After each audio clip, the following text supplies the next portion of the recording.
The wind off the Colorado high country came down hard that October night, sharp enough to crack a man's lip wide open. It crossed 7 miles of frozen valley. It climbed the long cottonwood drive. It pressed against the lit windows of a ranch house that had no business being so quiet. Inside, a woman was setting the supper table. She moved without hurry. Heel to the floorboard, hands steady at the linen. 2 place settings, 3 years of 2 place settings. Then her hand stopped above the second plate. She did not weep. She did not pray. She lifted the plate. She folded the napkin beside it. Corner over corner, the way her mother had taught her in Boston, a lifetime ago. She closed the drawer without a sound. 4 miles down the mountain road, in a lamplit study, a man with a silver pocket watch was lighting a cigar. He did not yet know. The Tuesday she removed his plate from the supper table. The wind off the high Colorado country was sharp enough to crack a man's lip wide open. Cordelia Whitmore did not feel the wind. She felt nothing. She walked into the dining room of the Hawthorne Ranch House. She looked at the 2 settings she had arranged every night for 3 years, and she removed one. She folded his napkin slowly, the same way her mother had taught her in Boston. Corner over corner, crease pressed flat with the heel of her thumb. She put it in the drawer beside the silver. She closed the drawer without a sound. Then she sat down, alone, in a house worth more than most men's lives. And she ate. She did not cry. She had mistaken her own patience for hope. She understood now. It had only been exhaustion wearing hope's clothing. 3 rooms away, the wind rattled a window pane. Outside, the first hard frost of October was already climbing the fence posts. Inside, the woman known to the town as Mrs. Wyatt Hawthorne lifted her fork. She chewed slowly. She swallowed. And somewhere 4 miles up the mountain road, a man named Augustus Thorne was lighting a cigar in his study. He did not yet know that the woman he had sold 3 years ago for a marriage license and a quiet favor was about to start asking questions. He did not know that the answers would cost him his neck. But that is a story for later. That is the story of why 3 brothers and 1 stranger from Boston would soon turn this town inside out. That is the story you came here for tonight. So pour yourself something warm. Settle in. Because Cordelia Whitmore has just lifted her chin for the first time in 3 years. And the things she is about to find out will not let any of us look away. If you are new here, hit subscribe. Tell me in the comments what state you are listening from tonight. Then, come back to the dining room. Come back to the woman with the fork in her hand. Because she has just begun. 3 years earlier, Boston, the autumn of 1879. Cordelia Whitmore was 20 years old the morning she learned that the world had decided what her life would be without asking her opinion. The letter came on a Tuesday. She would later wonder if all the worst Tuesdays of her life arrived by mail. Her father had been dead 17 months. Her mother had followed him 6 weeks after the funeral, lying down one evening, complaining of cold hands and never waking up. What remained of the Whitmore household was a brownstone with 3 mortgages, a piano nobody played, and an aunt named Tabitha who smelled of camphor and disapproval. The aunt opened the letter at the breakfast table. She read it twice. She set down her teacup with more care than a teacup deserved. Cordelia, there is a man in Colorado Territory who wishes to marry you. Della looked up from her plate. Who proposes such a thing? A Mr. Augustus Thorne. He says he was a friend of your father's. Della had never heard of any Mr. Augustus Thorne in her life, but she had read enough Boston newspapers to know what it meant when an unknown gentleman wrote to an orphaned girl from a frontier town. It meant arrangements. It meant a price had already been calculated. It meant that somewhere inside this letter was the figure of what her marriage was worth. She read the letter herself. The figure was $3,000. The mortgages combined came to $2,800. "He has bought us," she said quietly. "He has saved us," her aunt corrected. But that night, sitting at the foot of her bed with the letter in her lap, Della heard her aunt's footsteps stop outside her door.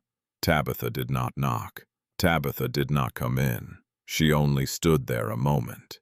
Then she spoke through the wood. "Cordelia." "Yes, Aunt. Your father did not drink. Not for 15 years before he died.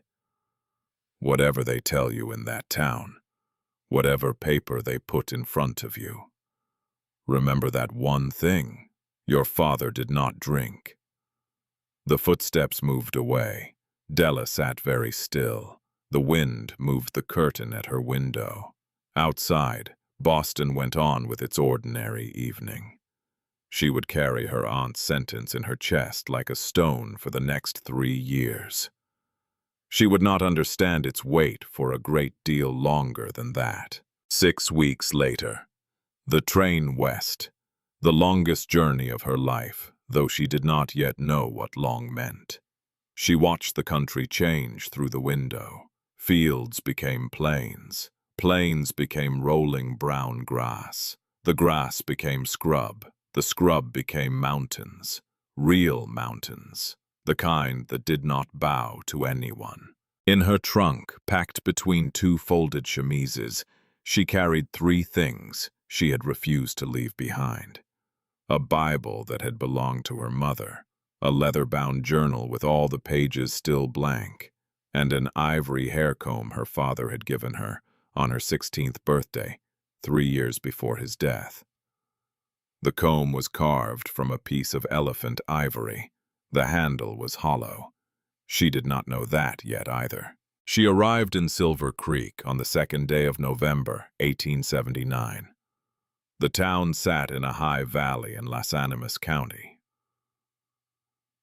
where 2 creeks met to form a single stream of fast, cold water that ran south through the cottonwoods.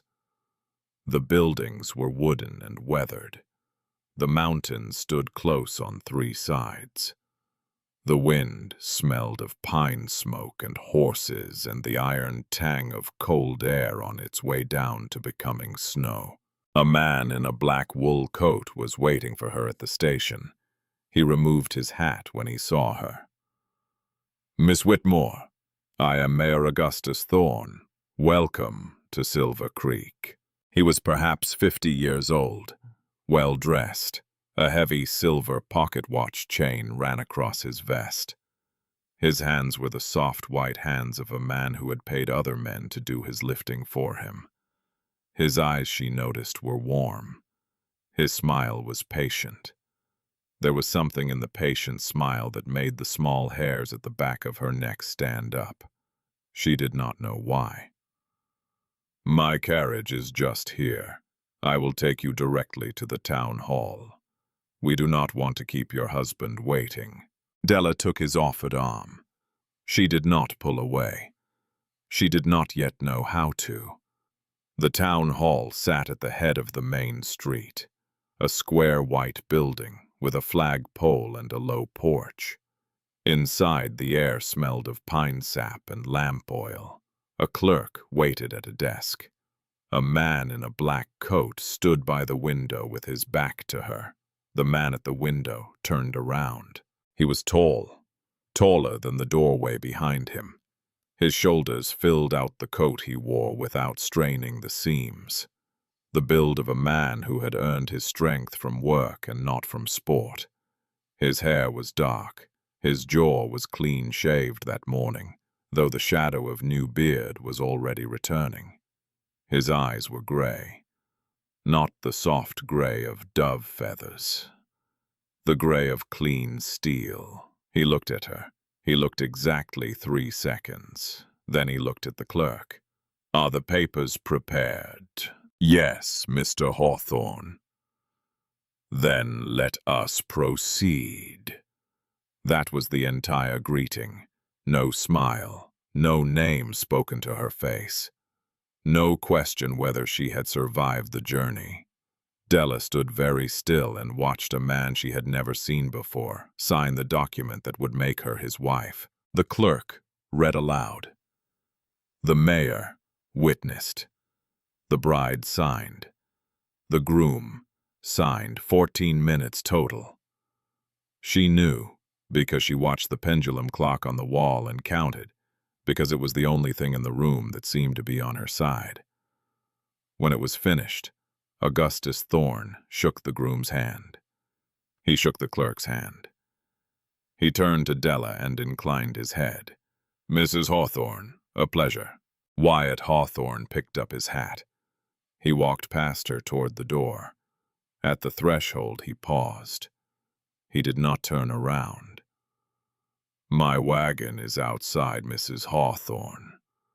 Please come." Then he stepped out into the street. Della stood for a long moment looking at the open doorway.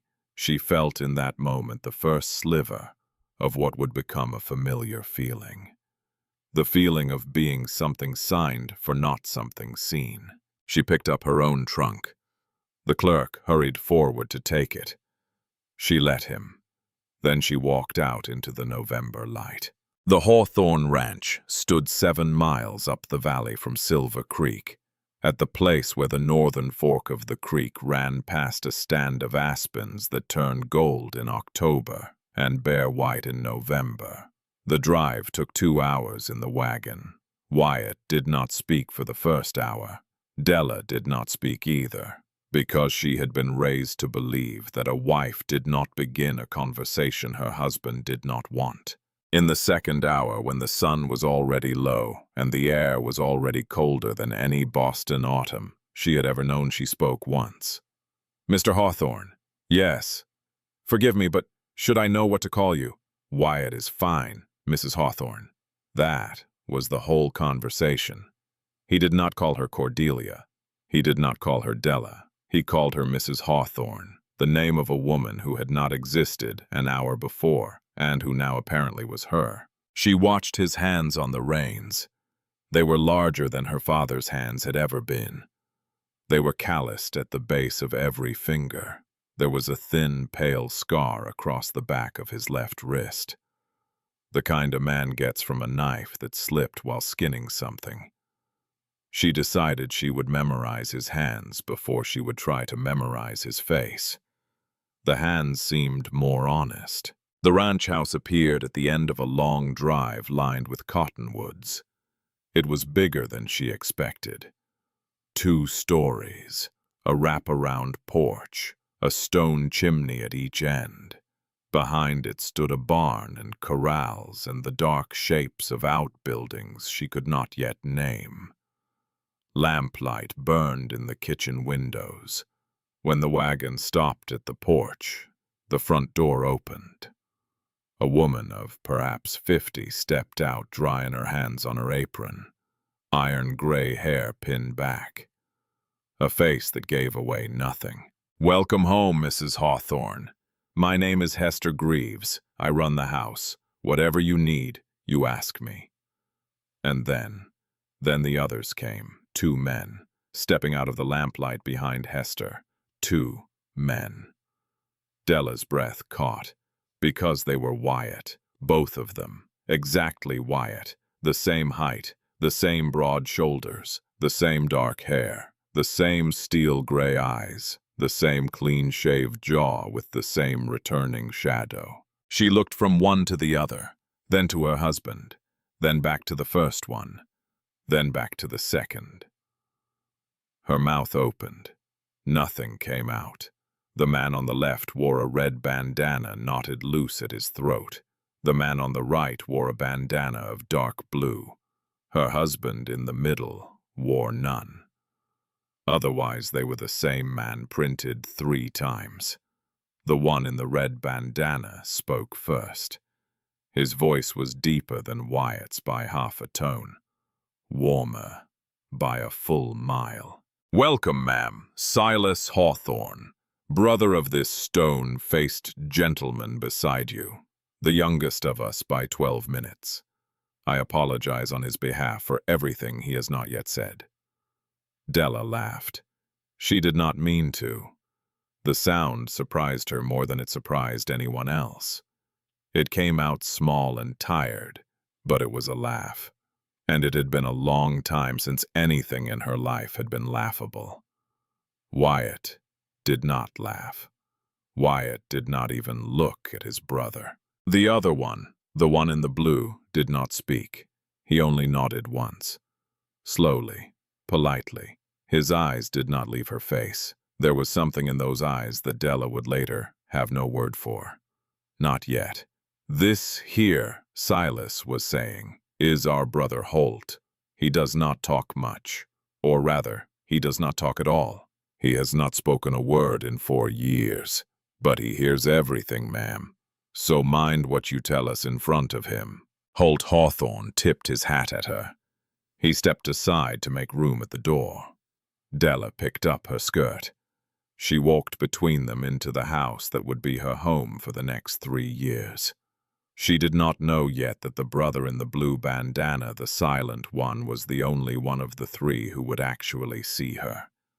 She did not know yet that he had been there the night her father died. The first night in the Hawthorne ranch house, Wyatt walked her to a bedroom at the top of the stairs and opened the door. "This is yours, Mrs. Hawthorne. You will find the wardrobe empty. Hester will have your things brought up tomorrow morning. Yours, Mr. Hawthorne." He paused with his hand on the door frame. He did not look at her. At the other end of the hall. He turned to go. "Wait," she said. He stopped. He did turn back just a little. Just enough that she could see the edge of his face in the lamp glow. "I am sorry to ask, Mr. Hawthorne, but what am I to do tomorrow, in this house?" She had expected something cold. She had expected him to tell her that a wife in a house finds her own occupation. She had expected to be left more alone than she already felt, which was very alone indeed. Instead, he was quiet for a moment. "Whatever a woman does to make a place feel like hers, Mrs. Greaves will help you. There is a piece of ground at the east side of the house, against the kitchen wall, that gets the morning sun. Mrs. Greaves has been wanting to put a garden there. Perhaps you might." She nodded. He nodded. He left. She stood in the doorway listening to his boots go down the hall. She listened until she heard the door at the far end shut. Then she went into her bedroom alone and closed her own door. She sat on the edge of the bed in her traveling dress, and she didn't weep. She had been told once by her mother that a woman who could go 3 months without weeping could survive almost anything. Cordelia Whitmore, now Mrs. Wyatt Hawthorne, had not let a tear fall since the funeral. She intended to keep that record intact. She unpinned her hair. She unpacked the Bible, the blank journal, the ivory comb. She set them on the bedside table. She blew out the lamp. Then she lay in the dark in a house full of 3 identical men, and she thought just before sleep took her. "I will plant the garden. I will make a place that is mine, and I will find out before I die who I have actually married." She did not yet know that 2 of those things would prove easier than the third. The first winter, she planted nothing because the ground was frozen. She spent it learning the house instead, where the cold drafts came in around the kitchen window casing.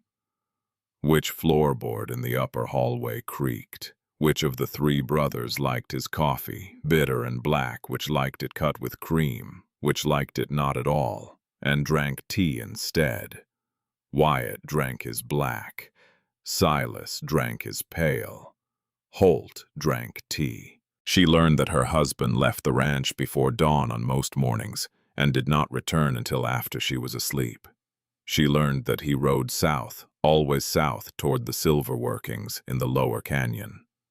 She learned not to ask about silver. She learned not to ask about money. She learned not to ask about anything that lived more than 2 miles from the house. Silas was the brother who filled the silences. He told her stories at supper when Wyatt was not there. Stories about the brothers' boyhood, about the mountain in summer, about the time the youngest of them, who was Silas himself by 12 minutes, had ridden a mule into the kitchen of the original Hawthorne homestead on a dare from their dead father. He could make Hester laugh, which was a feat Della had not believed possible. He could make Della laugh, which was a smaller feat but a more important one. Holt was the brother who watched. He did not write much. He did not need to. He had a way of looking at a person that said more than most people could say with their tongues.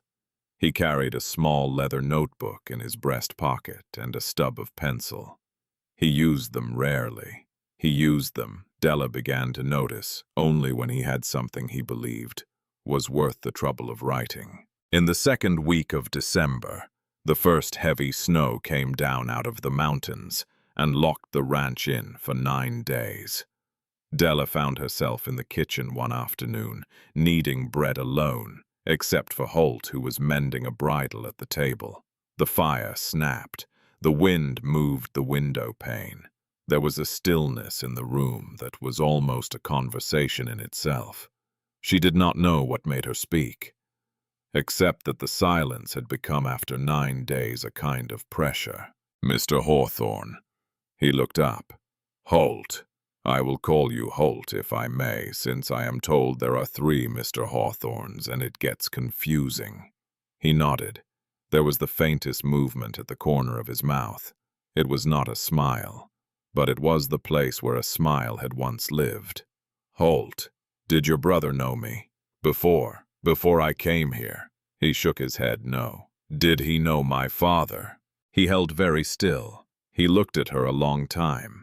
Then he wrote in his small notebook. He tore the page out. He passed it across the table.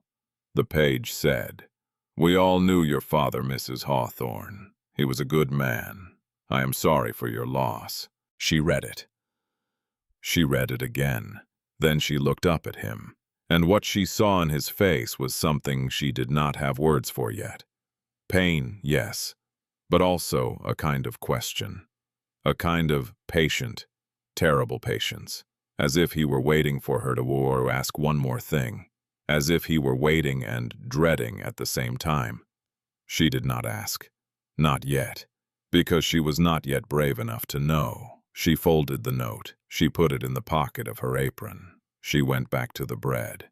That night she copied the note into the back of her blank journal, on the very last page, so it would be the hardest place for anyone else to find. She did not know yet why she felt it needed hiding. She only felt it. What she did not know was that 3 days before her arrival in November, her husband Wyatt and Mayor Augustus Thorne had stood on the back porch of the Hawthorne ranch house in the dark after the rest of the household had gone to bed. They had spoken for perhaps 15 minutes. Wyatt had not spoken much. Augustus had spoken most of it. What Della also did not know was that Hester Greaves, going out to throw water from the kitchen door at exactly the wrong moment, had heard one sentence of that conversation before she retreated indoors. The sentence was this: she must never know, not what happened, not who did it, not where the papers are, or I swear to you, Hawthorne, the same thing happens to her. Hester Greaves had repeated that sentence to no one. She had made a promise on a dead woman's deathbed 11 years before. She had promised to wait until the right person came, and to know the right person when she saw her. Hester was not yet sure. Della had only just arrived. The girl was too quiet, too well-bred, too easily frightened. Hester would wait. That winter, She began to notice things, small things, things a young Boston girl might have missed if she had been any less alone or any less attentive. She noticed that Holt watched the road. Not every day, not in any predictable rhythm, but once or twice a week after supper, he would step out onto the porch with his coffee and stand in the cold and look down the long drive toward the gate. He was not waiting for anyone in particular. He was watching for someone in general. The difference was small. The difference was everything. She noticed that Wyatt kept his office locked, not just when he was inside it, when he was anywhere on the ranch. She noticed that there was a particular leather portfolio he carried with him on every ride. It went out with him at dawn, it came back with him at night, it never sat on a table, it never lay on a chair. She noticed that the silver workings in the lower canyon, which were said to belong to her husband, also seemed to belong in some half-spoken way she could not quite get at to Mayor Augustus Thorne. Twice she heard Wyatt say the word partner. Twice she heard him say it with the particular flat tone that men use when they mean the opposite of what the word means. She filed these things. She did not act on them. She was learning slowly that a woman in a strange house does well to be quiet first and curious second. The curiosity she could allow herself. The questions not yet. The garden in the East Plot was Della's first true triumph. It came together over the course of the spring, the summer, and the early fall of her first year of marriage. She planted in May. She watered through July. She lost some of it to a freak hailstorm in August. She replanted. She harvested in October with her own hands into baskets that Hester brought out from the kitchen and into the root cellar, one careful basket at a time. Wyatt came home one evening that October and found her on her knees in the dirt with mud on her cheek and a basket of turnips between her ankles.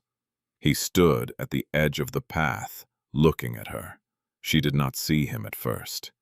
She was talking to herself low about whether the carrots needed another week. Mrs. Hawthorne. She looked up. She did not stand. She did not brush the mud away. Mr. Hawthorne, that is a fine garden. Thank you. You did it yourself. Yes. He stood there a moment longer. He nodded. He went into the house. It was not until much later that night, when she was already in bed with the lamp out, that Della realized her husband had paid her a compliment. The first one he had ever paid her. He had walked away too quickly for her to register it in the moment. It made her ache. She had told herself once she would not weep. She did not weep this time either. But she pressed her face into a pillow that smelled of lavender Hester had tucked in among the linens, and she let the ache out very quietly. Because he had seen her for a quarter of 1 minute. He had actually seen her, and then he had gone inside the house and shut the door of his office, and she had not seen him again for 2 days. The next morning, in the journal that nobody knew she kept, she wrote her first entry. That was not weather or a recipe. He saw the garden. He did not say my name, but for a moment when he was looking at it, I think he was looking at me. That entry would be one of 240 before she stopped writing. She did not know that yet either. There was a night in early April, just after the snow began to retreat from the meadow. When Della woke at 3 in the morning and could not get back to sleep, she got up. She put on a wrapper. She went down the back stairs to the kitchen for warm milk. The kitchen was not empty. Holt was at the table. He had a candle lit. He was looking at something he held in both his hands. He looked up when she came in. He did not move to hide what he was holding. It was a small leather wallet, a man's wallet. The leather was very old and very worn. It was open in his hands. "I am sorry," she said. "I will go." He shook his head. He set the wallet carefully on the table. He gestured for her to sit. She sat. She put her hands flat on the wood. The kitchen smelled of cooled stove iron and yesterday's bread. He picked up his pencil. He wrote in the notebook. He passed it across. The page said, "I am sorry to be in the kitchen at this hour. There are some nights it is harder than others. Tonight is one." She read it. She looked up at him. The candle was between them. His face in the candlelight looked younger than 30, and more tired than any 30-year-old should look. "What do you do on the nights it is harder?" he wrote. "I look at this." He turned the wallet toward her. There was nothing in the wallet but a single sepia photograph. A man and a woman sitting in the formal arrangement of a tintype. The man wore a dark suit. The woman wore a high collar. The man Della thought looked vaguely familiar, in the way that a stranger looks familiar when you have seen him in a dream. "Who are they?" He looked at her a very long moment. Then he reached for the notebook. He wrote. He passed it. The page said, "My mother and a friend of hers. The friend died 4 years ago. I keep his photograph because his daughter did not have one." Della felt the kitchen go still around her, the way a room goes still, right before something inside it tilts. His daughter. He did not write. He did not need to. She picked up the wallet with hands that were suddenly not quite steady. She tilted the photograph toward the candle. The man in the photograph was her father. She did not gasp. She did not cry out. She set the wallet down very carefully on the table. She looked at Holt Hawthorne. He looked back at her. "You knew my father." He nodded. "You knew him well." He nodded. "He was your mother's friend." He nodded. "My father did not have any friends in Colorado. He had never been here before he died." Holt picked up the pencil. His hand hesitated. Then it moved. The page said, "Your father had been to Silver Creek 3 times before he died, Mrs. Hawthorne. Each time my mother put him up at our house. He never told you because he meant to come home and tell you in person. He ran out of time. She read it twice, then a 3rd time. Then she folded the page very small and put it in the pocket of her wrapper." She stood up. She did not take the milk. She walked to the door of the kitchen and stopped with her hand on the frame and did not look back. "Mr. Hawthorne, Holt, there is going to come a day soon when I am going to ask you the rest of what you know." He nodded once. "On that day, will you tell me?" He nodded once more. She left the kitchen. She climbed the back stairs to her room. She put the folded page inside the back cover of her journal, next to the first note he had ever written her. She blew out her lamp. She did not sleep. She lay in the dark with her hands folded on top of the quilt, and she thought for the first time in 3 years. "I am not invisible. I am simply standing in a room where one of the 3 men in it has been waiting for me to ask." Year 2 passed differently. The garden grew larger. She learned the names of every hand on the ranch. She learned that Silas could be trusted with a secret if it was small. She learned that Holt could be trusted with a secret of any size, because he simply did not have anyone to tell. She also learned slowly that something was wrong in Silver Creek, not the kind of wrong a woman is meant to see. The kind a husband does not bring home in conversation, but she rode into town once a fortnight with Hester for supplies. And she had a Bostonian's ear for things that did not match. She heard mention of a foreclosure on the Pemberton ranch that nobody could quite explain. The Pembertons had paid their taxes faithfully for 30 years. She heard a clerk at the dry goods store ask another clerk why Mr. Davenport had sold his orchard so cheap. She heard the answer drop down to a whisper she could not quite catch. She heard her husband's name spoken in a tone she could not place. Not respect exactly, not fear exactly, something in between. Something that suggested Wyatt Hawthorne was a man on whose silence many other men's safety depended. She did not yet understand. but she filed every overheard scrap of it away in the corner of her mind where good Bostonian girls were taught to file things they did not understand but might need later. And every so often on those trips into town, she would feel Mayor Augustus Thorne's eyes on her from somewhere. Across the street, from the doorway of the bank, from the window of his office above the dry goods store. He would tip his hat to her if he caught her looking.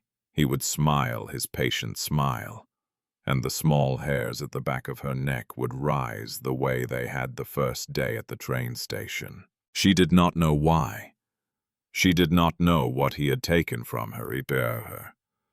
She did not know what he intended to take. She only felt it. Year 3 was the year she stopped waiting. There was no single moment that decided it. There was the morning Wyatt walked past her in the upstairs hallway and did not say good morning. There was the evening he sat across from her at supper for an hour and looked through her so completely that when she finally said good night, he startled, as though he had forgotten she was at the table at all. There was the second anniversary of their wedding, which he did not mention, and which she chose to mention also as an experiment. He did not catch the omission. There was the night in March of that year when she had stood in the upstairs hallway after midnight listening at his office door, listening to the sound of him, drinking alone and turning over papers and saying nothing. And she had finally pressed her forehead against the wood and whispered almost too low to be a whisper at all. "I am here. I am right here." He had not heard her, or if he had given no sign. She had walked back to her own room. She had taken out her journal. She had written, "I am beginning to understand. He is not absent. I am invisible. There is a difference." After that night, things in her had begun to shift, quietly, the way a river shifts course over many small floods, none of them dramatic, until one morning a man rides out to where his ford used to be and finds it has moved 100 yards downstream. She still kept his house. She still hosted his suppers when he asked, which was not often. She still wore the gold band on her finger and answered to Mrs. Hawthorne at the dry goods store. But she stopped waiting at the window. She stopped listening for his footsteps in the hall. She stopped in the small, quiet way a woman stops hoping. It is a curious thing. Hope is heavy. Letting go of it is lighter than carrying it. But the lightness is its own kind of grief. She did not know it yet. But Hester Greaves had been watching her for 3 years.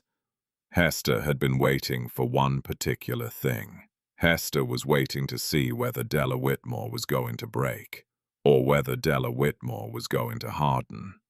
Hester wanted to be sure of the answer before she opened her mouth.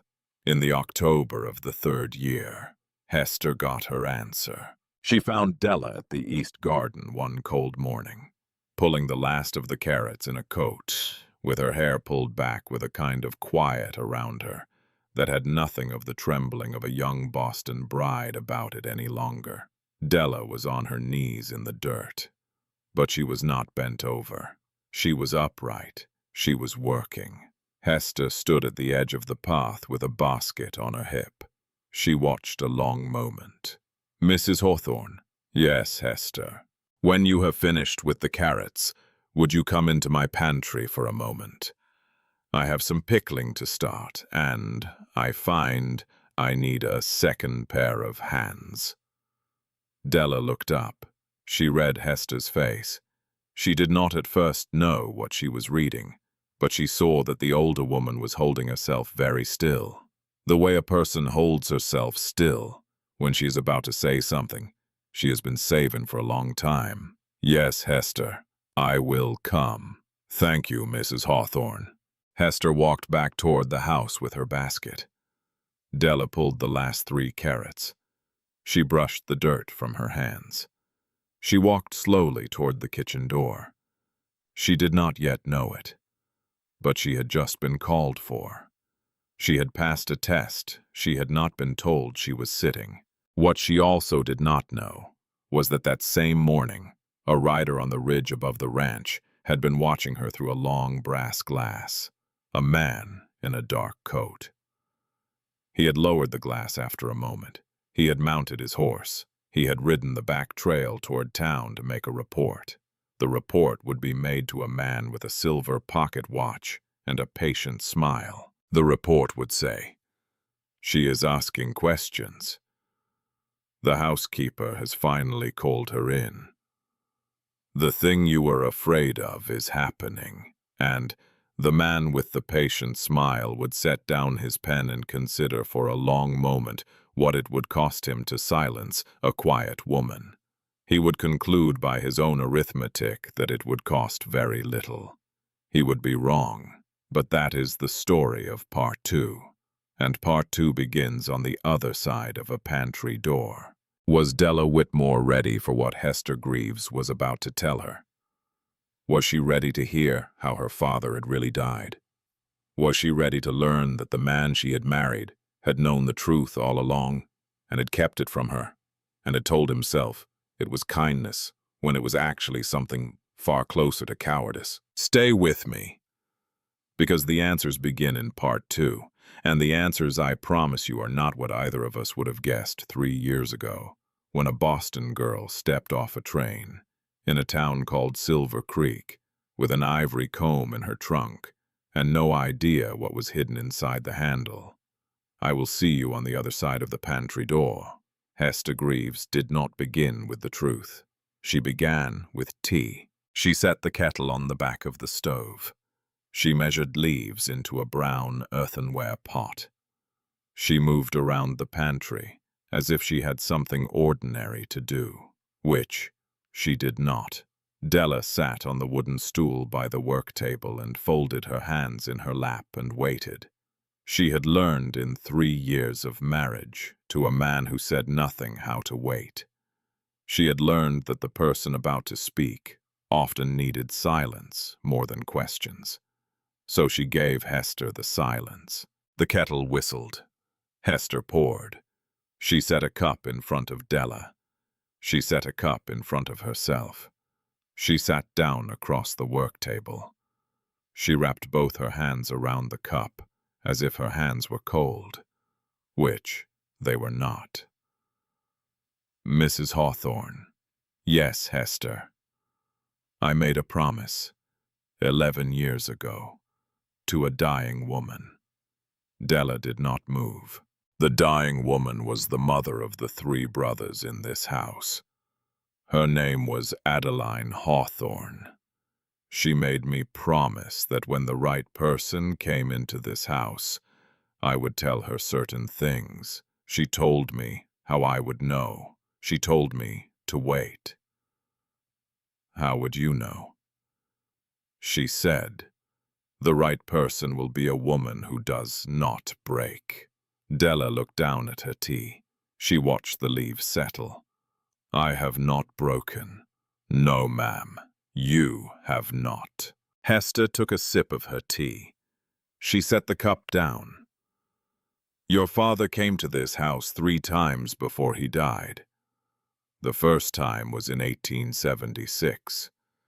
He had come to Colorado to look into a silver claim. A claim that Mayor Augustus Thorne had offered him. A claim that Mayor Thorne said would make a man wealthy enough to retire. My father did not need to retire. He was a banker in Boston." "Yes, ma'am, he told us. He also told us that his daughter was 17 years old, and that he wanted to leave her enough money that nobody would ever be able to sell her for $1. Della felt her hands go cold around the cup. "My father loved me." "Yes, ma'am, he did.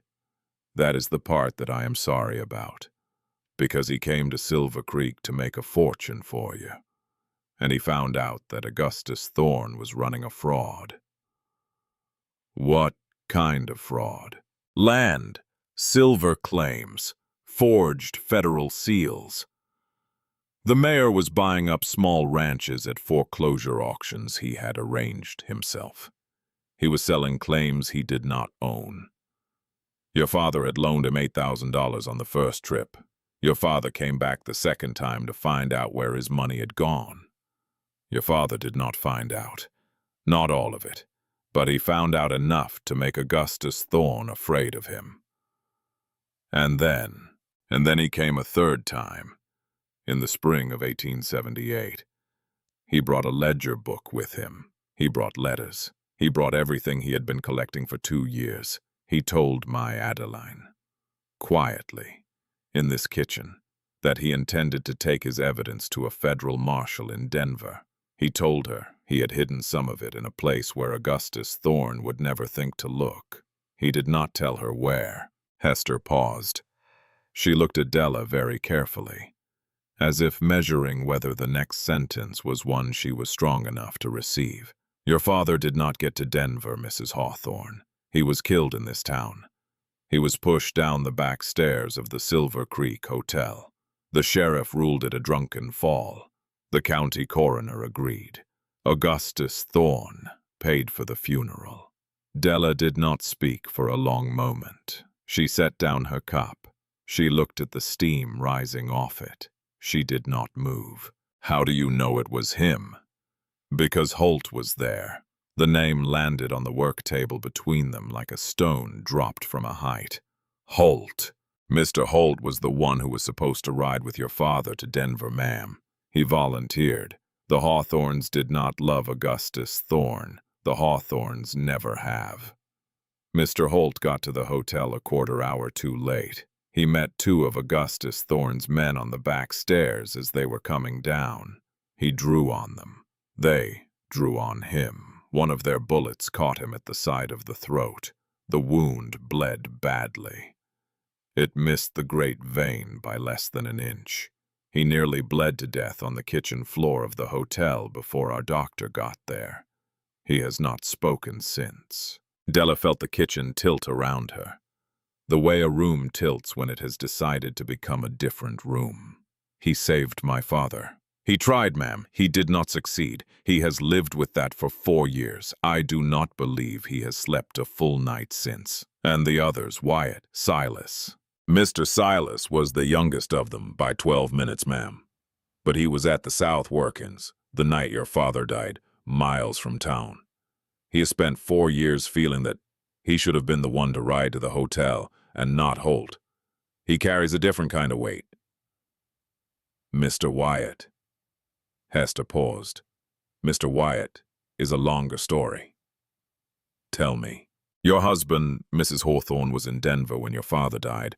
He had ridden ahead. He was supposed to meet your father and Mr. Holt at the federal marshal's office on the 3rd day.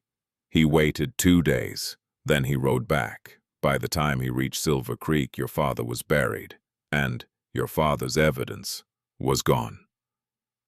Gone where? That is what your husband has spent the last 4 years trying to find out. Della stared at her.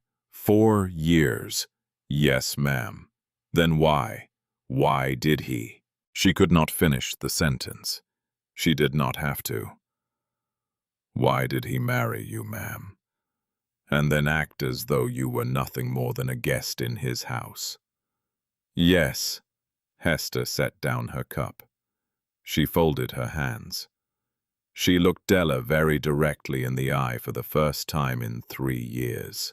Because Augustus Thorne offered you to him, as a gift, as a settlement, as in Thorne's own words, a kindness to your father's memory.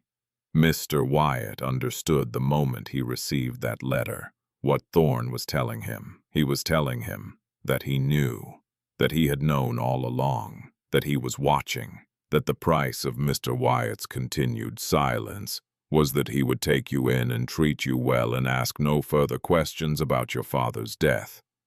And the price of any inquiry, any question, any move toward Denver would be you. Della felt the cold come up from her hands into her chest, the cold of a thing being explained. He married me to keep me alive. Yes, ma'am. and he pushed me away because he was afraid that if he were seen to love me, Augustus Thorne would arrange another accident, ma'am. Yes. The kitchen was very quiet. The fire snapped once in the stove. The wind moved against the window. Della looked down at her gold ring, the ring she had worn for 3 years, the ring she had at moments hated, the ring she had at other moments simply stopped seeing. She turned it on her finger. Hester. Yes, Mrs. Hawthorne. Why are you telling me this now? Because you stopped waiting for him, ma'am. I saw it in you a month ago. You stopped listening at his door. You stopped flinching when he walked past. A woman who is still hoping cannot be told the truth. She will try to use it. She will try to confront him. She will get herself killed. But a woman who has stopped hoping, a woman who is calm, a woman who has decided to be her own person again, that woman can hear the truth and not act foolishly with it. You waited 3 years. I waited until you were ready, ma'am. Della stood up. She walked to the pantry window. She looked out at the east garden, at the bare brown earth where her carrots had been, at the bones of the bean trellis, at the place where she had become by her own hand somebody other than the girl who had stepped off the train. She did not turn around when she spoke. Hester. Yes, ma'am. There is something I want you to tell me, and I want you to tell me the truth. Always, ma'am. My father said he had hidden some of the evidence in a place where Augustus Thorne would never think to look. Did he tell my mother where? He did not, ma'am. Not in any letter we have found. Did he tell anyone? He may have told you, ma'am. He may have told you without you knowing he was telling you. Children, he used to say. Children always remember the small things their fathers thought were too small to remember. Della put her hand to her throat. She felt the small heat of her own pulse there. She turned around.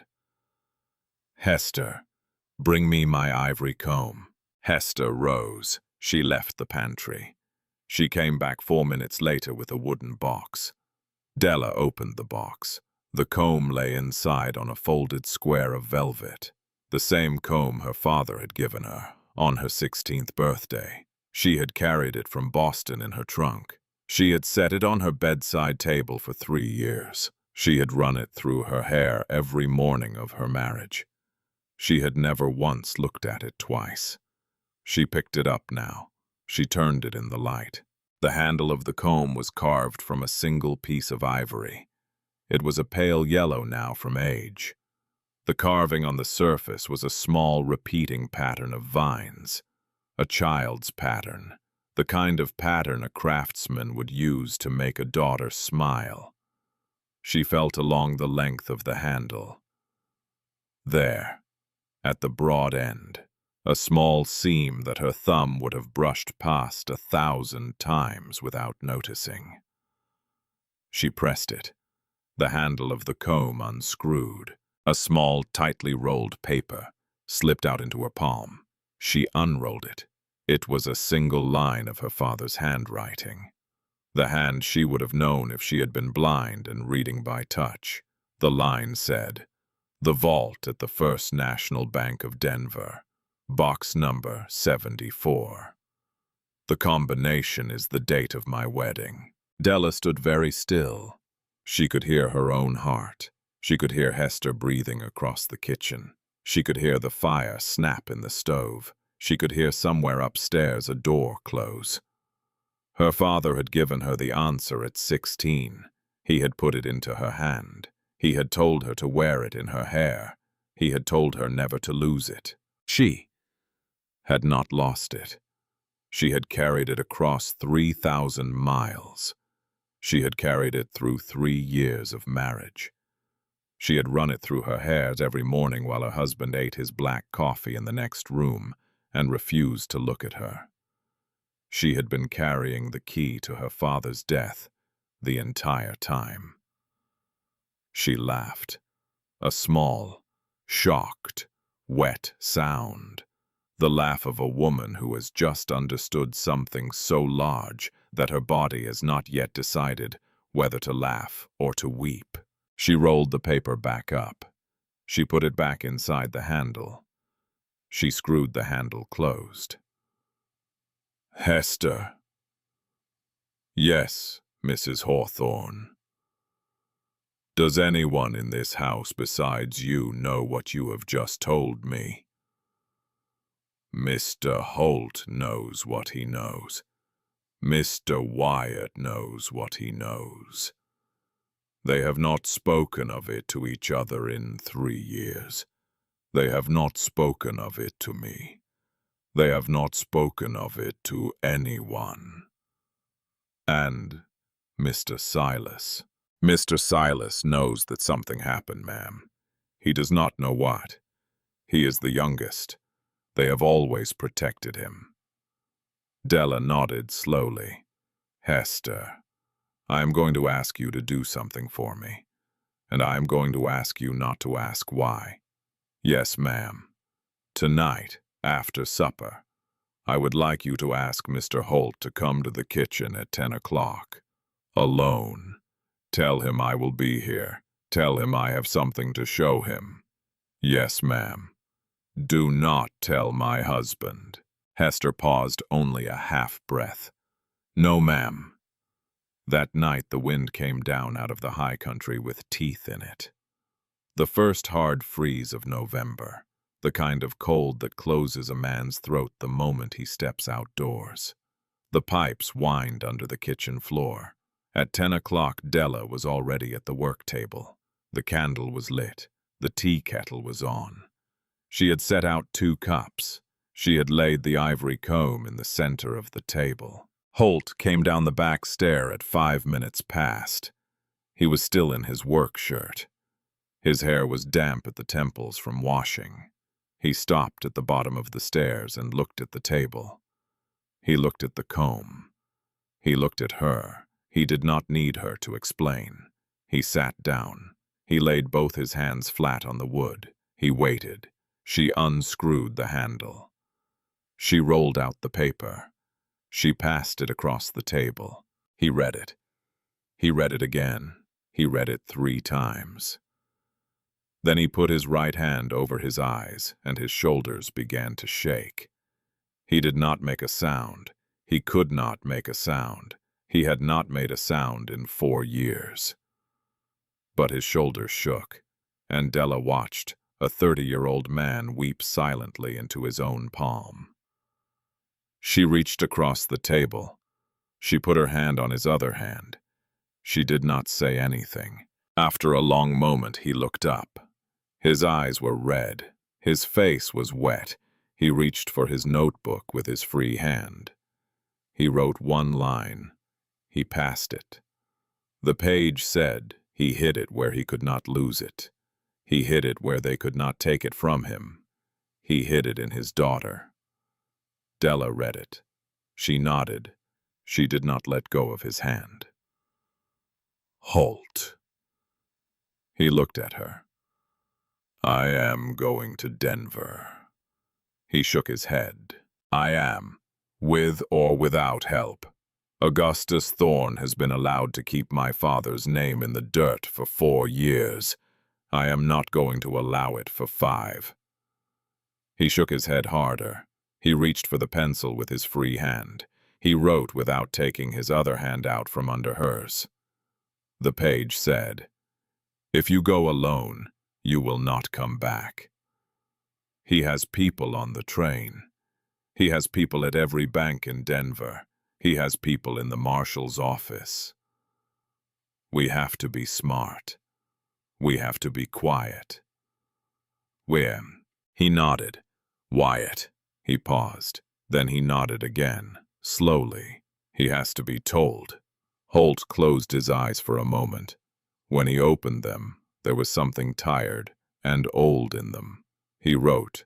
The page said, "He has been afraid for you for 3 years. If he learns what you have learned tonight, he will try to keep you from going. He will lock you in this house. He will mean it as protection.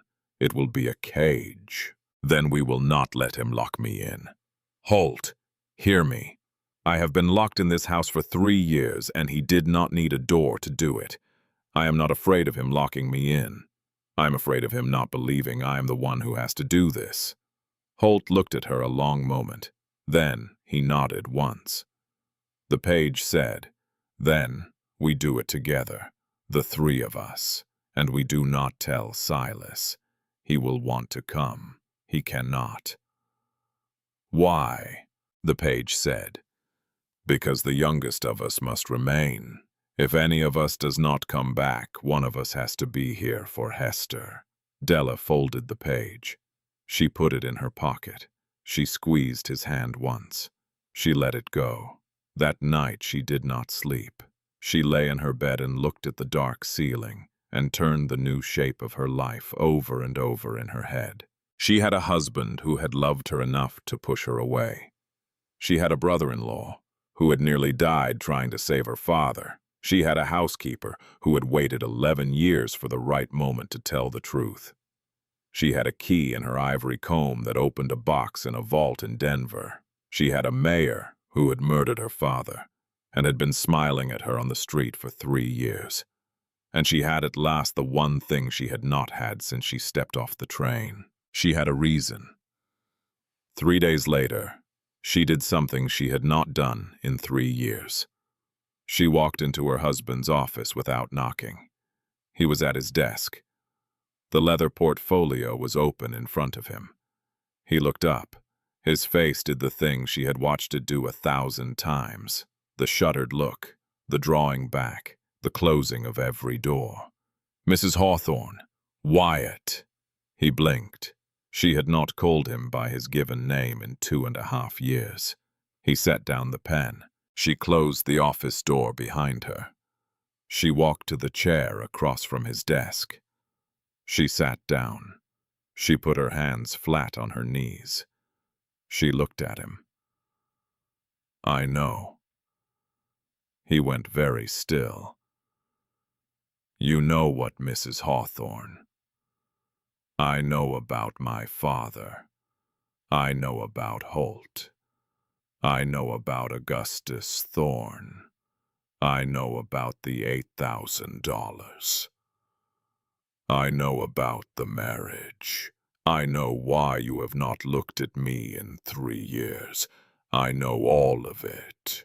His face did not change, but the color drained out of it slowly, like watching the level of water fall in a glass. "Who told you?" "Hester. Damn her."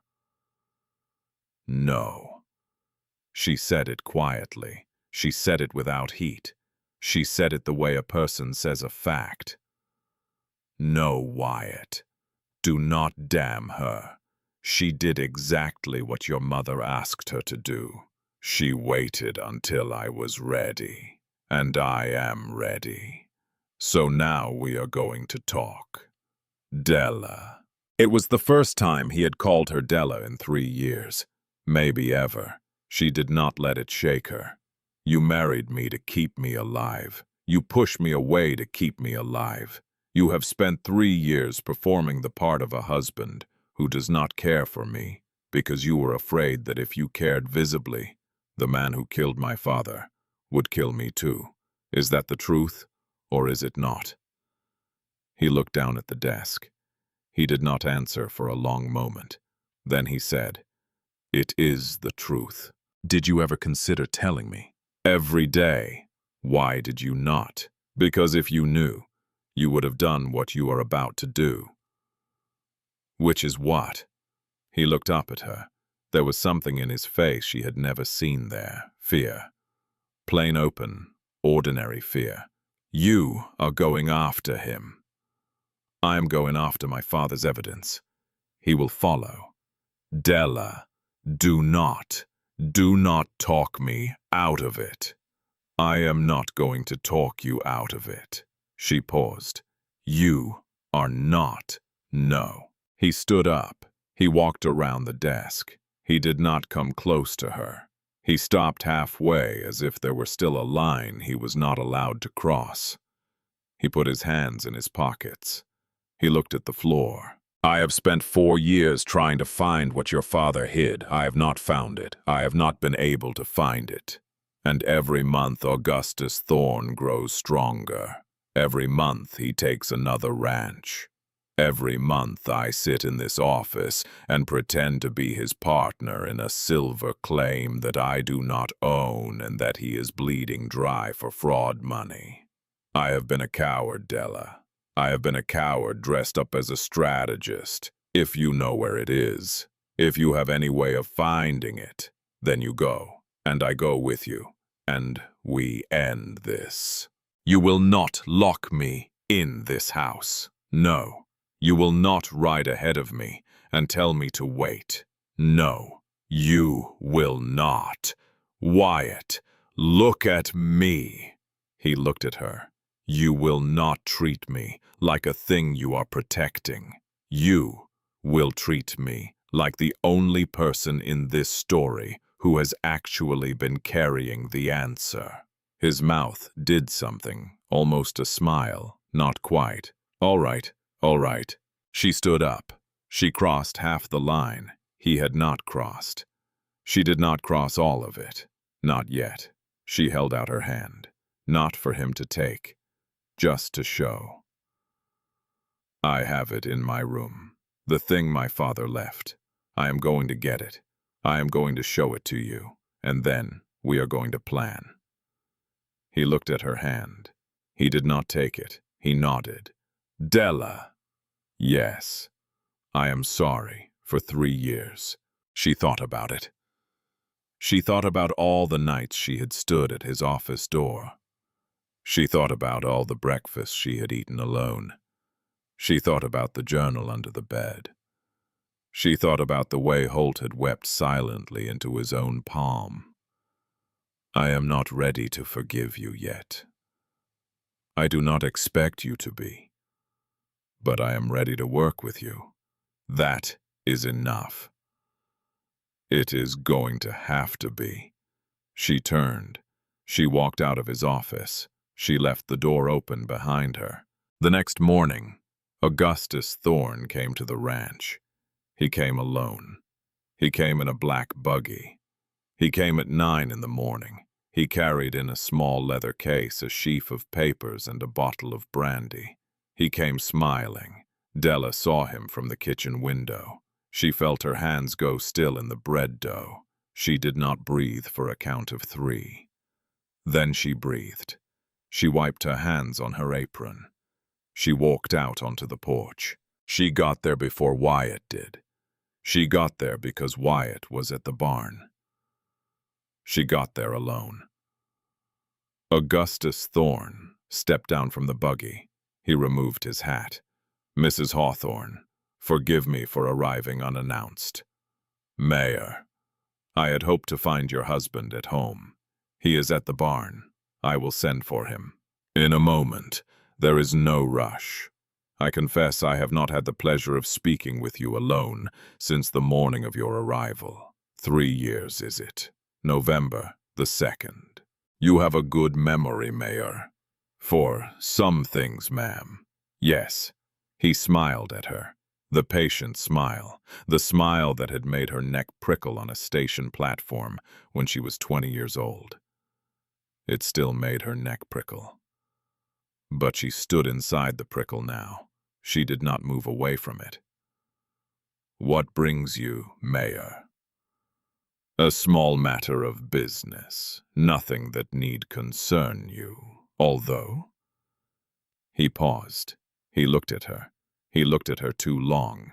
Although what, Mayor?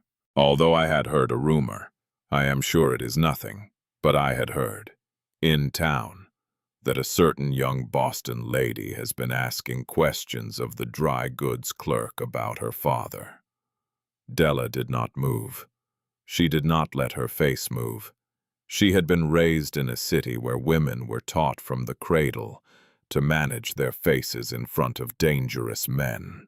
My father has been dead for 4 years, Mayor. I am sure I do not know what questions you are referring to. I am sure you do not, ma'am. A pause. A long pause. He held the pause longer than was polite. He held it until it became its own sentence. He was telling her he knew. He was telling her she should be afraid. She did not look away. I will send for my husband, Mayor. Please, come up onto the porch. There is a chair. It is cold. He climbed the porch steps. He sat in the chair she indicated. She turned and rang the iron bell that hung beside the kitchen door. From the barn, she saw a tall figure stop and look up, then begin walking fast toward the house. Augustus Thorne watched her ring the bell. He watched her watch her husband come. Mrs. Hawthorne. Yes, Mayor. You have grown into the role. What role is that? The role of mistress of a ranch. You did not have it when you arrived. You have it now. It suits you. Thank you, Mayor. It is a fragile thing, such a role. The frontier is harder on women than on men. The accidents that happen to women out here. Falls from horses, fevers, bad ice. It takes very little to lose. She felt her hands close on the railing of the porch behind her. She felt the wood under her palms. She did not turn around. She did not let her voice change. I am very careful, Mayor, about falls and ice. Of course you are. Of course. Wyatt came up the porch steps. He stopped at the top. His face had nothing in it. He had also been raised in his way to manage his face in front of dangerous men. Mayor, to what do we owe? Mr. Hawthorne, I will not keep you long. There is a small matter at the South Workings. I would prefer to speak of it indoors. Of course. The two men went into the office. The door closed. Della stood on the porch alone in the cold sun. She stood there for a long time. She did not realize she was shaking until her hand slipped from the railing and she had to grip it again. He had threatened her. He had threatened her on her own porch, with a smile, while accepting hospitality, with her husband 40 yards away. He knew she knew, or he knew enough, which meant they had less time than she had thought. That night she made one more decision. She made it alone. She did not tell Wyatt. She did not tell Holt. She did not tell Hester. She wrote a letter at her bedroom desk. By candlelight, she addressed it to Marshal Jeremiah Garrett, Office of the United States Marshal, City of Denver, State of Colorado. She wrote it in her own hand. She wrote it carefully. She did not sign it. She did not name the mayor by name.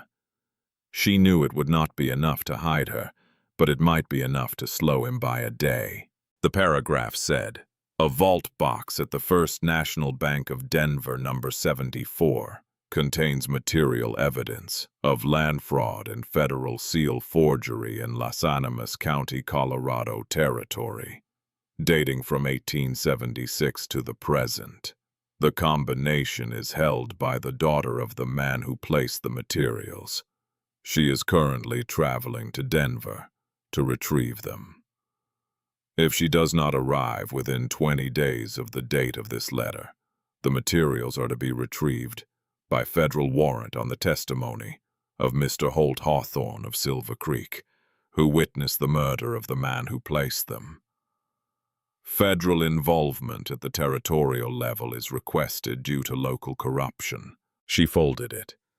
She sealed it with wax. She put it in the pocket of her dressing gown. The next morning she rode into town with Hester for supplies. She mailed the letter herself, from a post office 2 streets away from the dry goods store.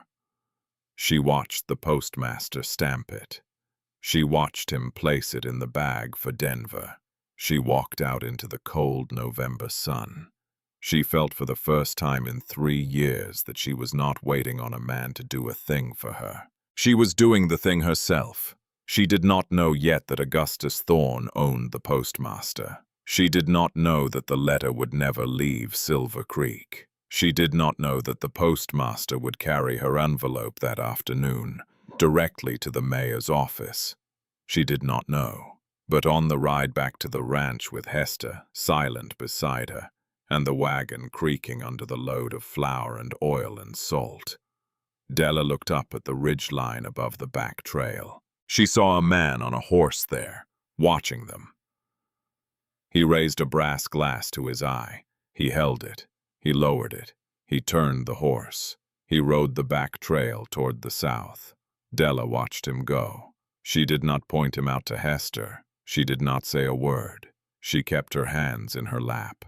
She kept her face still. But inside, very quietly, she thought, "Then it has begun. Whatever the rest of this is, it has begun." And she thought of her father. She thought of the man she had not been allowed to bury. She thought of the way he used to read to her in the evenings in the brownstone in Boston, with his glasses pushed up on top of his head and his finger underneath the words. She thought of the morning of her 16th birthday, the way he had given her the ivory comb in its blue velvet box, the way he had pressed it into her palm and closed her fingers over it and said, "Cordelia, do not lose this. It is for keeping the things a woman needs to keep." She had thought he meant her hair. He had not meant her hair. She rode the rest of the way home with her hand in her pocket on the comb. She did not let go of it, not once, not for the 7 miles up the valley road, not when the wagon turned into the long cottonwood drive, not when she climbed down at the porch and walked into the house. She did not let go of it until she was alone in her room with the door closed. Then, she set it down very carefully on the bedside table, next to the Bible, next to the journal. She looked at it for a long moment. Then she said out loud to a room with nobody in it, "All right, Papa, we go now." Outside, the first thin snow of the year began to fall against the window. The flakes caught the lamplight as they came down. They covered the brown earth of the east garden in a thin, pale dust. They covered the path. They covered the tracks of the wagon she had come home in. By morning they would have to be shoveled. By morning Augustus Thorne would have read her letter. By morning the days she did not yet know she had would have begun to count down. And in a Denver hotel, 200 miles to the north, a federal marshal named Jeremiah Garrett would already be reading a different letter. A letter written 6 months earlier by a man named Wyatt Hawthorne that had not yet been answered. A letter that asked, in careful and lawyer-like prose, whether the federal authorities had ever investigated the death of a Boston banker named Edmund Whitmore in Silver Creek, Las Animas County in the spring of 1878. Marshal Garrett had been reading that letter off and on for 6 months. He had not been able to answer it. He had not had cause. He had filed it. He had remembered it. He would in 3 days receive a quiet word from a young clerk who worked under the Silver Creek postmaster, a man who did not love his mare as much as his mare believed he did. The clerk's word would be a single line. "The Whitmore girl is writing letters about a vault box and Thorne is intercepting them." Garrett would read the line. He would set down his pen. He would walk to the window of his office. He would look out at the snow falling on the Denver streets. Then he would call for his deputy, and he would say, "Get me every man we have. Something is coming down out of Las Animas County. and we need to be ready when it walks through that door." But Della did not know any of that. Not yet. She only knew that night that she had sent a letter, that the snow was falling, that her husband had not crossed the line in his office, that her brother-in-law had wept silently into his own palm, that a mayor had stood on her porch and threatened her over a cup that she had not offered to fill, and that somewhere down in the valley, in the lamplight of a study with a heavy silver pocket watch ticking on the desk, a man with vacant eyes was reading her unsent letter for the second time. Slowly, carefully, with the kind of attention a careful man pays to a thing he has already decided to destroy. The barn caught fire at 4 o'clock in the morning. Della woke to the smell first. Wood smoke, then horses. The high, terrible scream of a horse that knows the thing it cannot escape. She was out of bed before her mind had caught up with her body. She was at the window. She was looking down. The barn was a wall of orange. The night was orange. The snow on the ground was orange. Men were running. Silas was running. Hester was running with buckets. Holt was inside the barn. She could see him through the open door. She could see him cutting at the lead ropes of the 3 horses still in their stalls. She ran for the stairs in her nightgown and her wrapper. She did not stop for boots. She did not stop for a coat. She came out the kitchen door into the cold and the smoke and the noise. She grabbed a bucket. She ran for the well. Wyatt was at the well already. He turned. He saw her. "Get back in the house." "No. Della." "I said no." She drew the bucket up. She handed it to him. She lowered the bucket again. He looked at her 1/2 second. Then he ran with the bucket toward the barn. The fire took 2 hours to put out. They saved 2 of the 3 horses. They lost 1 mare and the entire west side of the barn and 400 pounds of hay. They saved the cattle because the cattle were in the south corral and the wind was blowing east. Holt was the last man out of the barn. He came out at the very end with his shirt smoking at the shoulder and a long black smear of soot down the side of his face. He had a length of leather rein still wrapped around his fist. He sat down on the bottom rail of the corral fence. He put his head in his hands. His shoulders shook. He did not make a sound. Della went to him. She sat down beside him on the rail. She did not touch him. She did not ask him to look up. She just sat. She put her hand flat on the wood of the rail beside his hand. She left it there. So if he wanted to reach, he could. After a long minute, he reached. He took her hand. He held it. They sat that way until the sky went gray, until the smoke thinned, until Silas walked over with 2 cups of coffee and gave 1 to each of them and walked away again without speaking. Then Wyatt came. He stood in front of them. He looked down at Della. He looked at her bare feet in the snow, at the hem of her nightgown soaked black to the knee, at the burn on the inside of her wrist where a bucket handle had bitten her. He did not speak for a long moment.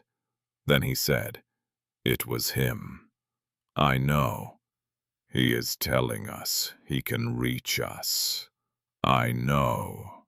It was a warning. It was a warning." Wyatt looked at Holt. Holt nodded once. Wyatt looked back at Della. Della, yes. "We have to go tonight." She nodded. She did not let go of Holt's hand. The packing took the rest of the daylight. They packed quietly. Hester moved through the kitchen, putting bread and dried apples and cold ham into oiled paper. She put a pint of whiskey in for the wound that none of them had taken yet, but one of them almost certainly was going to. Silas knew by noon. He came into the kitchen. He stood in the doorway. He looked at the saddlebags on the work table. He looked at his eldest brother. "You are going?" "Yes." Without me? Yes. Why? Because one of us has to be here. Because of Hester. Because of the ranch. Because if none of us come back, somebody has to be the one who buried us. Silas did not speak for a long time. He looked down at his boots. He had the same steel gray eyes as his brothers. They were wet. Wyatt. Yes. If you do not come back, I will kill him myself. I know you will. Silas nodded once. He turned, he walked out of the kitchen. He did not slam the door. He closed it very softly, which was somehow worse. They left at dusk. The snow had stopped. The road was packed hard. 3 horses, 3 riders. Della on the bay mare she had grown to like in the 2nd year. Wyatt on his black gelding. Holt on the chestnut. They did not light a lantern. They rode under the stars, down the valley road, past the cottonwoods, past the dark windows of farmhouses where people slept who did not know that the woman riding past on a bay mare was carrying the death of their mayor in the handle of an ivory comb in her saddlebag. They reached the rail spur at Bent's Crossing by midnight. They tied the horses behind the station. They paid a sleeping clerk a $5 gold piece to forget that he had seen them. They boarded the northbound milk train at 1 in the morning in a freight car with 2 crates of dairy and a sleeping dog. The dog did not wake. The train pulled out. The lights of Bent's Crossing receded. Della sat on a crate in the dark and watched the country go past through the open door. Wyatt sat across from her. Holt sat by the door with the latch in his hand. She had never been on a train at night before. The countryside was strange. The mountains were a long black wall to the west. The plains were a long flat nothing to the east. The stars were close. She thought about her father. She thought about him on the night train from Boston, 4 years before riding west to Denver in a passenger car instead of a freight car with a small leather portfolio on his lap. She thought about how, at this exact moment of that night, he would have been about 90 miles north of where she was sitting now, riding toward the same city, for almost the same reason. She put her hand in her pocket. She felt the comb. "Hello, Papa," she thought. "I am behind you. I am coming." They reached Denver at dawn. The city was bigger than she had remembered from her 3-day stop on the way to Silver Creek 3 years before. Smokier, louder, carriages everywhere, men in suits that did not look like Boston suits, women in hats she did not understand. The First National Bank stood on the corner of 16th and Larimer Streets, a square stone building with brass doors and a clock above the entrance that said it was 9:15. The bank opened at 10. They had 45 minutes. They stood across the street under the awning of a chop house. The smell of frying bacon came out the open door. Della had not eaten since the previous afternoon. She did not feel hungry. She did not feel anything except a high humming behind her ears. Wyatt was watching the bank. "There are 2 men at the corner, one in a brown coat, one in a black. Thorns. Yes. How did they? Train. Faster horses on the through road. They have been here an hour. What do? We wait. For what? For the bank to open. For people to go in. We do not go in first. We do not go in last. We go in the middle when there are enough people inside to make a scene cost too much." She nodded. He looked at her. "Della." "Yes. When we get inside, you go to the vault clerk. You speak to him in your Boston accent. You speak to him politely. You do not run. You do not look around. You do not look for me. Holt and I will be in the lobby. We will not appear to know you. If anything happens, if anything starts, you drop to the floor. You stay there. You do not stand up. All right. And Della. Yes. If something happens to me, and not to you, you take the box. You take it to the United States Marshal's office, 18th and Stout. You ask for Marshal Garrett. You do not stop. You do not look back. You do not come back for me. She looked at him. She held the look for a long moment. Wyatt. Yes. I am not going to leave you on a bank floor. You are if I tell you to. No, I am not. So do not get shot. He almost smiled. He did not quite. At 10 o'clock, a clerk came out and unlocked the brass doors. People began to file in. A woman with a basket. 2 men in business suits. An elderly couple. A young clerk from another firm in a stiff collar carrying a leather satchel. Wyatt nodded. Della crossed the street. She walked into the lobby of the First National Bank of Denver on the morning of November the 17th, 1882, at 3 minutes past 10 in the morning, in a dark traveling dress and a small black hat and a pair of gloves she had borrowed from Hester. She walked the way her mother had taught her to walk. Heel first, shoulders back, eyes on the desk she meant to reach. She did not look at the man in the brown coat by the door. She did not look at the man in the black coat by the marble pillar. She did not look at her husband when he came in behind her with Holt and stood at the counter as if waiting for a teller. She walked to the desk at the back of the lobby where a small brass sign said Vault Inquiries. The clerk was an older gentleman with white side whiskers and steel-rimmed spectacles. He looked up. He smiled the professional smile of a man who has seen everything but is paid to act as though every customer is the most important he has ever met. "Good morning, madam." "Good morning. I have a vault box." "The number, please." 74. He nodded. He turned to a ledger book. He ran his finger down a column. He stopped. He looked up. "Box 74. Registered to Mr. Edmund Whitmore of Boston, Massachusetts. Mr. Whitmore is the only signatory, madam." Mr. Whitmore was my father. He has been deceased for 4 years. I have written documentation of his death and a notarized copy of his will which names me his sole heir. I have it here. She placed an envelope on the desk. She had had it ready since Boston. She had not opened it since. The clerk read it. He read the will. He read the death notice from the Boston paper. He read the notarized affidavit. He took his time. She felt the seconds. She did not let her hands move. He looked up. "I see, madam. And the combination. 27 August, 57. He blinked. "That is unusual, madam. It is my parents' wedding date." "I see." He stood. He bowed slightly. He gestured. "If madam will follow me." She followed him. She did not look back. She did not see the man in the brown coat take 1 step away from the door. She did not see Wyatt step in front of him at the counter and ask very loudly and very politely where one might purchase a draft on the Bank of St. Louis.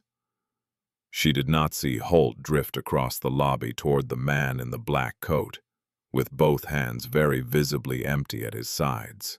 She walked through a low brass gate, down a marble hallway, into a small room with a heavy iron door at the far end.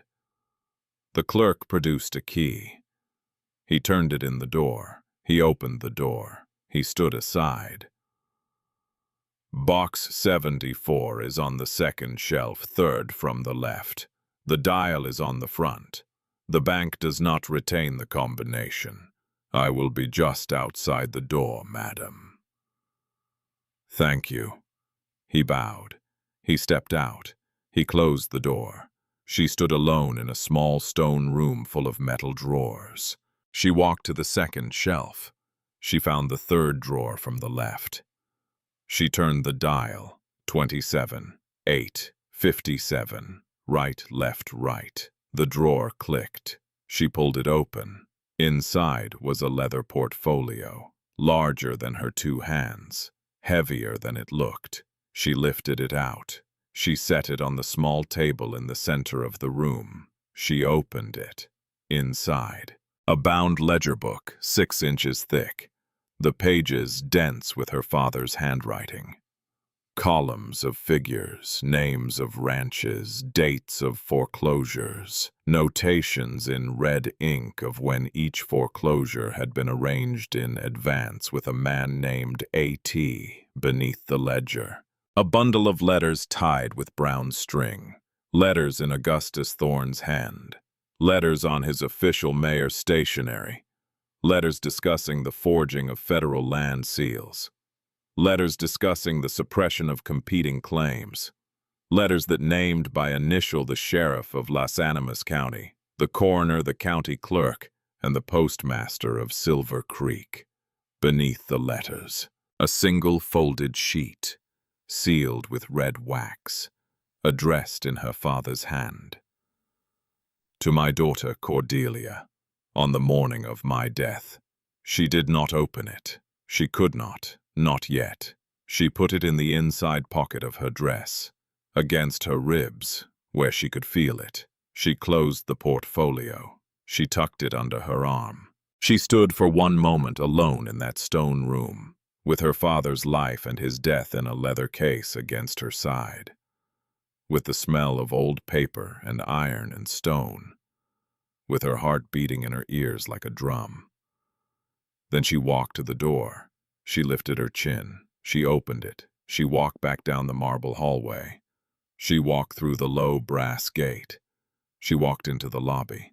She kept walking. She kept her eyes on the brass doors at the front of the lobby. Nothing else existed. Not the brown coat, not the black coat, not her husband, only the doors and the cold street beyond them. She crossed the marble floor in her borrowed gloves with $200,000 of evidence in her arms. She pushed out through the brass doors. She came down the granite steps. She stepped into the cold Denver street. She turned left. She walked 1 block. She did not run. She did not look back. At the corner of Larimer and 15th, she turned again. At Champa Street, she turned a 3rd time. By the time she reached 18th and Stout, she was walking very fast. Her gloves were damp. Her breath was clouding in front of her face. She climbed the steps of the federal building. She pushed through the doors. She stopped at the front desk inside. I would like to see Marshal Jeremiah Garrett. I have material evidence of land fraud and murder in Las Animas County. I would like to deliver it now. The clerk at the desk looked up at her. He was perhaps 30. He had the face of a man who had not been surprised by anything for a long time. He was about to be surprised. He stood up. Yes, ma'am.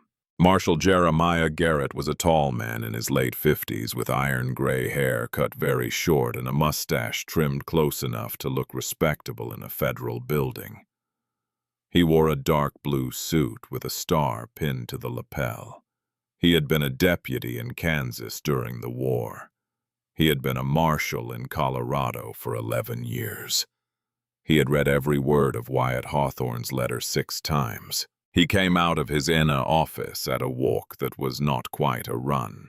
He stopped when he saw Della. He looked at the leather portfolio. He looked at her face. He bowed very slightly. Mrs. Hawthorne, you know who I am. I have been waiting to meet you for about 6 months, ma'am. Please, come inside. She followed him into the inner office. He closed the door behind them. He gestured to a chair. She did not sit. She set the portfolio on his desk. She opened it. She said one sentence. She said, "My father was Edmund Whitmore. Mayor Augustus Thorne of Silver Creek murdered him on the back stair of the Silver Creek Hotel on the night of April 4th, 1878. The witness is my brother-in-law, Mr. Holt Hawthorne, who was shot in the throat that same night in the same hotel by Thorne's men. The evidence is here. I want him hanged." Marshal Garrett looked at her a long moment. Then he sat down. He drew the ledger toward him. He opened it. He read 3 pages. He looked up. "Mrs. Hawthorne, I am going to need you to sit down, because I am going to be asking you a great many questions for a great many hours, and then I am going to ride to Silver Creek with 6 men, and we are going to arrest your mayor." She sat down. She unbuttoned her gloves. She set them on the desk beside the ledger. The arrest of Mayor Augustus Thorne took place on the morning of November the 22nd, 1882, at 10 minutes past 9. He was sitting at his desk in the town hall. He was reading a paper. He had a cup of coffee at his elbow. He had a cigar in the ashtray. Marshal Garrett opened the door. He walked in. 6 deputies followed him. 2 of them were Pinkertons. 1 was a federal court officer. 2 more were deputy marshals from Denver. The last was a man from the territorial governor's office. Wyatt Hawthorne and Holt Hawthorne stood in the doorway behind them, and behind both Hawthornes, in a dark traveling dress with the leather portfolio against her side, stood Cordelia Whitmore. Augustus Thorne looked up from his paper. He looked at the marshal. He looked at the badge. He looked at the 6 men. He looked at the Hawthornes. Then he looked at her. For the first time in 3 years, the patient smile did not come. The face under the smile did. The face was older than the smile. The face was tired. The face had small, mean eyes. "Mrs. Hawthorne, Mayor, Cordelia, do not call me that. You are about to make a mistake. No, you do not know what you are doing, child." "I know exactly what I am doing." She walked into the room. She walked past the marshal. She walked to his desk. She set the portfolio down on top of his paper. She opened it. She turned it around to face him. She tapped a single page with 1 gloved finger. "This is my father's writing. Augustus, this is the $8,000 he loaned you. This is the date you paid it back, which is the date you did not pay it back, which is the date you killed him for it. Instead, this is the federal seal you forged. This is the letter you wrote to the sheriff. This is the letter you wrote to the coroner. This is the letter you wrote to the postmaster, instructing him to intercept any letter sent by me to a federal address." He did not look at the pages. He looked at her. "You have been a very disappointing young woman. And you have been a very predictable old man." The marshal stepped forward. "Augustus Thorne, by the authority of the United States government and the territorial governor of Colorado, I am placing you under arrest for the murder of Edmund Whitmore, the attempted murder of Holt Hawthorne, the fraudulent foreclosure of 19 ranch properties in Las Animas County, the forgery of 7 federal land seals, and the corruption of 3 sworn officers of the county court. Stand up, hands where I can see them." Augustus Thorne stood up. He held out his hands. The marshal cuffed him. He looked at Della as the cuffs went on. "You will not see this through, ma'am. There are people in Denver. There are people in Washington. You think you have won. You have not won. You have only made the next men more careful." "That is fine, Mayor. I am not afraid of the next men. I have time." They walked him out of the town hall in cuffs. Word had spread fast in the way word spreads in a small town. Half of Silver Creek was in the street. They watched in silence as their mayor was walked down the steps of his own town hall and put into a federal wagon by federal officers. Della stood on the porch. She did not wave. She did not speak. She watched the wagon turn at the end of the street. She watched it disappear north down the Denver road.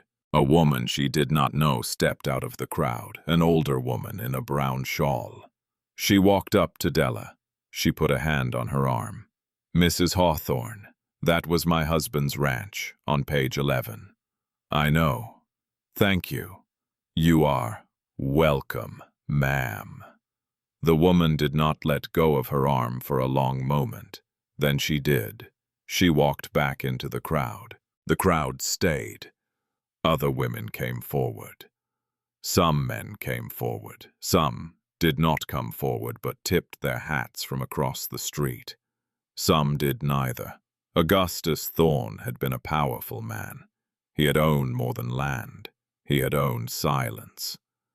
The silence was breaking in front of Della's eyes, one ranch wife at a time. She did not yet know how much it would still cost her. 6 days later, in the cold dawn at the rail spur outside Silver Creek, a man stepped down from the morning train carrying a Colt .44 in a low-slung holster and wearing a face that almost everyone in town would recognize.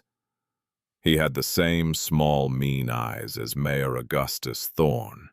He was older. He was harder. He was the mayor's elder brother, Cyrus Thorne, who had spent the last 15 years running a gun house in Cheyenne and had not been back to Silver Creek since their father's funeral. He had received the telegram about his brother's arrest the night before. He had been on the morning train. He went straight to the town hall. He found it locked. He went to the saloon. He found half a dozen men he had not seen in 15 years and bought them whiskey and listened to their stories. By noon, he had the full account. By 2 in the afternoon, he knew the names of every Hawthorne brother and the name of the Whitmore girl. By 3, he had hired 2 men from a livery in the next town over to ride up to the Hawthorne ranch with him at dusk. Hester Greaves saw the riders coming from the kitchen window at 6 o'clock. She did not panic. She had been waiting for something like this for 11 years. She had a routine. She walked to the back of the house. She opened the gun cabinet that had belonged to Adeline Hawthorne's husband. She took down a double-barrel shotgun. She loaded both barrels. She handed it to Silas. "They're coming up the drive, 3 of them. Cyrus Thorne and 2 others. Where are Wyatt and Holt?" "In the south pasture with most of the hands. They will not get here in time." "Where is Della?" "In the east garden. She does not know." "Hester." "Yes, Silas. Get her in the cellar." "No, Silas. She does not go in the cellar." "What?" "She has earned the right to be on the porch when it comes to her door." Silas looked at the old woman for a long moment. He nodded. He cocked the shotgun. The 3 riders came up the long drive in the dusk. Cyrus Thorne in the front on a tall gray horse. 2 hired men behind him on bays. They rode at a walk. They did not hurry. They wanted to be seen. Della was in the east garden when she heard the hooves. She straightened up. She walked around the corner of the house with dirt on her hands in her work apron to the foot of the porch steps. She stopped there. She did not climb the steps. Silas was at the top of the steps with the shotgun across his arm. Hester was beside him. Hester held a small revolver Della had never known she owned. The 3 riders stopped 20 feet from the porch. Cyrus Thorne raised his hat. "Mrs. Hawthorne, Mr. My name is Cyrus Thorne. I am the brother of the man you put in a federal wagon 6 days ago. I am sorry for your loss. He is not dead, ma'am. He will be." Cyrus Thorne smiled. It was not patient. The Thorne brothers had the same teeth. They did not have the same smile. "You have a sharp tongue, ma'am, for a Boston girl. 3 years on a ranch will do that.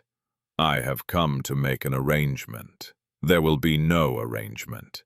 You have not heard my offer. I do not need to. Mrs. Hawthorne, I am a reasonable man. My brother had business interests in this town. Those interests now have no head. I am prepared to assume them. I am prepared to forget that you exist. In exchange for that, you return the materials you removed from a vault box in Denver to me, quietly, before the federal trial. No, Mrs. Hawthorne. No, Mr. Thorne. He looked at her. She looked at him. The two hired men shifted their hands toward their hips. Silas raised the shotgun. Hester raised the revolver. Mr. Thorne, Silas said, I am a slow shot, but this here gun is not very particular, so I would advise your men to move their hands. Cyrus Thorne looked at the porch. He looked at the youngest Hawthorne with the shotgun. He looked at the housekeeper with the revolver. He looked at the Boston woman at the foot of the steps with dirt on her hands.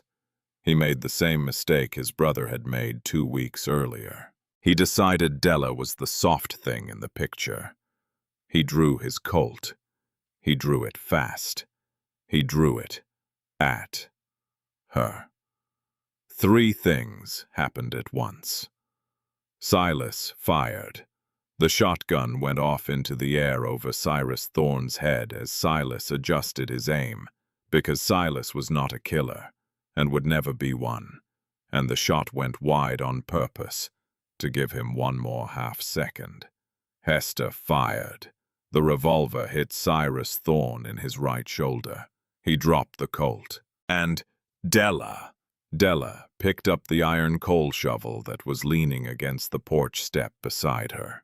She turned. She swung it.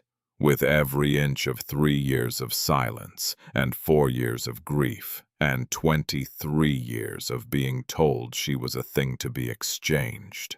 She swung the iron coal shovel, and she hit Cyrus Thorne across the side of his head as he reeled from Hester's bullet.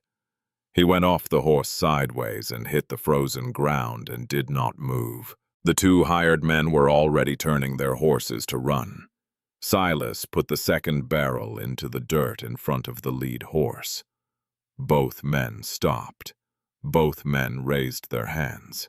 Della stood over the unconscious body of Cyrus Thorne with the shovel still in her grip. She was breathing hard. Her hair had come loose from its pin. There was a smear of black coal dust on her cheek where the shovel had grazed her. She looked down at him. She said very quietly to nobody, and to him and to the entire mountain, "You should not have come for me at my own door." Wyatt and Holt came up the South Drive at a full gallop. 90 seconds later, they drew up sharp at the porch. They took in the 3 downed men, the hot shotgun, the smoking revolver, the coal shovel in Della's hand, the blood on Cyrus Thorne's shoulder and forehead, the breath fogging from his nostrils, which meant he was alive. Wyatt swung down. He walked to her. He did not touch her. He looked at her for a long moment. He looked at the shovel in her grip. He said 1 word. "Della." "Wyatt, you hit a man with a coal shovel." "Yes, while he had a .44 pointed at you. He had it pointed at me. I had a shovel pointed at his head. Mathematically, mister, I was the better armed of the 2 of us." Wyatt's face did something very rare. The corner of his mouth lifted. It became a smile. A real smile. The first one she had ever seen on him. He took the shovel out of her hand. He set it down very gently against the porch step. Then he did something else he had not done in 3 years. He pulled her against him. He wrapped both his arms around her. He put his face into her hair, and he held on to her for a long count in front of his brother, and his housekeeper, and his unconscious enemy, and the cold November dusk. And she felt against the side of her face, his shoulders shaking. The shoulders of a man who had been afraid for 3 years. The shoulders of a man who had finally been allowed to put the fear down. She did not let him hold her too long. She pulled back, not hard, just enough. She looked up at him. Wyatt. Yes, I am still not ready to forgive you. He nodded. But, I am ready to be in the same room with you, for longer than supper. All right, and I am ready to keep my plate at the table next to yours. His face did the thing again, the almost smile. All right. The federal trial of Augustus Thorne took place in Denver in the second week of December 1882.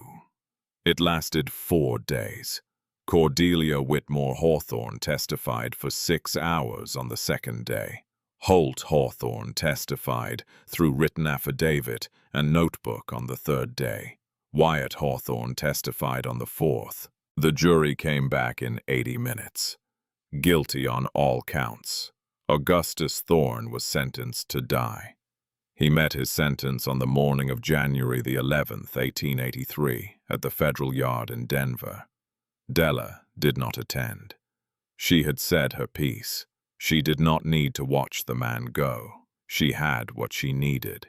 She had her father's name back. Cyrus Thorne was tried separately for attempted murder. He went to the territorial prison at Canyon City for 20 years. He did not survive 8 of them. The 19 foreclosed ranches were one by one returned to their original families by federal order over the course of the following year. Mrs. Pemberton came to the Hawthorne Ranch the day her deed came back. She did not say thank you.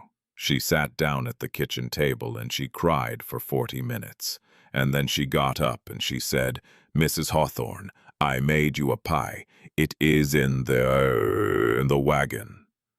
And she walked out and brought in a peach pie. The peaches were from a jar she had been saving since before her husband had lost the ranch. She had been saving them, she said, for the day she got it back. Della cried then. She cried for the first time in many months. She cried the way a woman cries when the wrong thing has finally been made right. Hester cried with her. Hester did not say anything. Hester just sat. That spring, Della did 3 things. The first thing, she opened the sealed letter her father had written to her on the morning of his death. She opened it alone in the east garden. On the first day the ground was soft enough to plant in. It was a short letter. It said, "My dear girl, if you are reading this, then I did not come home. I am sorry for that. I had hoped to be the kind of father who came home. I want you to know 2 things. The first is that the world is not as terrible as it will seem to you in this moment. There are good men and good women in it. Look for them. Stay near them. The second is that you have always been braver than you have ever known yourself to be. Whatever you do next, trust the brave thing. It is the truer thing. With all my love, your father." She folded the letter. She put it in the pocket of her apron. She kept it there for the rest of her life. The second thing, she bought a building on the north side of Silver Creek, a 2-story building with a wide front porch. She used the money that came back to her as her father's heir after the federal court settled his estate. She did not buy it for a house. She bought it for a school, a small school, for women on the frontier who had not been taught to read, for widows and ranch wives and a few young girls whose fathers had said school was not for daughters. She hired 1 teacher from Denver. She taught 2 days a week herself. By the end of the first summer, there were 11 students. By autumn, there were 16. The third thing, she moved her plate at the supper table. Not next to Wyatt's plate, not across from his plate, not back to the lonely one, setting it had been the night this story began. She set 4 plates every night.